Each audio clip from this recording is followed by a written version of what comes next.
Gampalagudem head quarter, అదేవిధంగా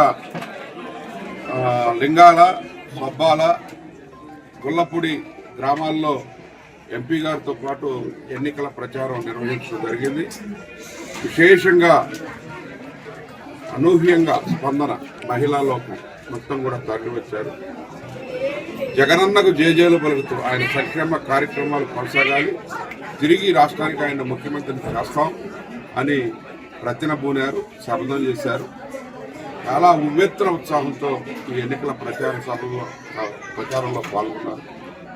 చాలా ఈ మండు టెండలో పరుగెడుతూ మహిళా లోకం అంతా కూడా ఆర్తలు పడుతూ దాదాపు 46 డిగ్రీల ఎండను కూడా లెక్క చేయకుండా ఈరోజు మరి వాళ్ళంతా కూడా జగనన్నకు చేదోడుగా మేము ఉంటామని చెప్పి, జగనన్న గెలిపించి తీరుతామని చెప్పి, ఈ రాష్ట్రానికి ఆయన ముఖ్యమంత్రిగా తిరిగి ఎన్నికై కొనసాగాలని, మా తలరాతలు మారాలని, మాకు మహిళా అభ్యుదయాన్ని కల్పించినటువంటి మహిళా అభ్యుదయం కోసం కృషి చేస్తున్నటువంటి జగన్మోహన్ రెడ్డి గారిని వారు ఆశీర్వదిస్తూ రేపు 11 జరిగే ఎన్నికలు మేమంతా కూడా ఫ్యాన్ గుర్తుకు ఓటేసి మిమ్మల్ని గెలిపిస్తాం, కేసీఆర్ నాని గారిని నన్ను గెలిపిస్తాం, పార్లమెంటుకు నాని గారిని పంపిస్తామని, స్వామిదాసు ఆయన నన్ను అసెంబ్లీకి పంపిస్తామని జేజేలు పలుకుతూ ఉవ్వెత్తున ఉత్సవంతో పాల్గొన్నారు.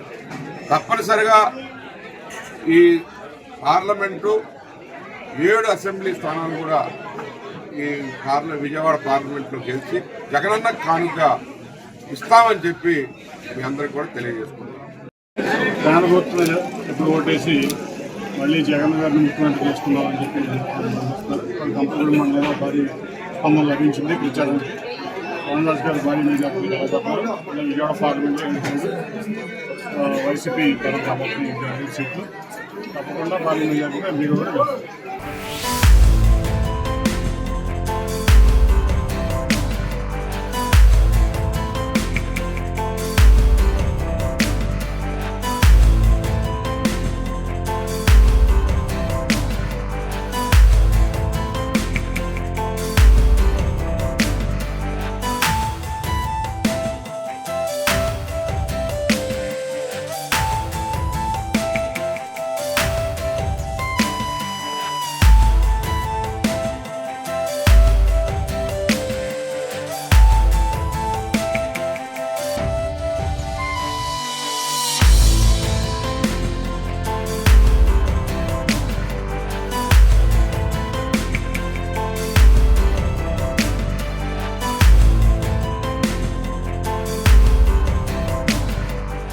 మా నమ్మకం నువ్వే జగన్, మా నమ్మకం నువ్వే జగన్, మా నమ్మకం నువ్వే జగన్, నమ్మకం నువ్వే జగన్, నమ్మకం నిన్నే జగన్.